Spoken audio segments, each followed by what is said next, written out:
দেখছি তো এখানে এখানে সব এদিকে দেখতেছি তো ওইদিকে এইদিকে আমরা ওইদিকে ঘুরবো যে আসো না ওইদিকে যাই না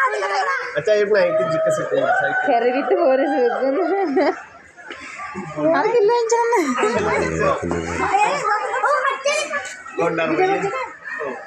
ওই যে গাছের তৈরি ভরি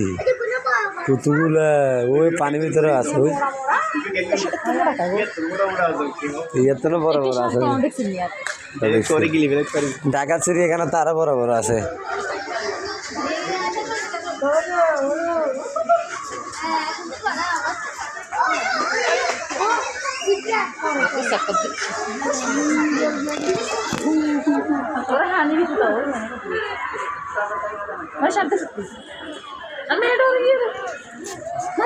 পরে ভাত খেলে খাইও ভাত খেলে খাইও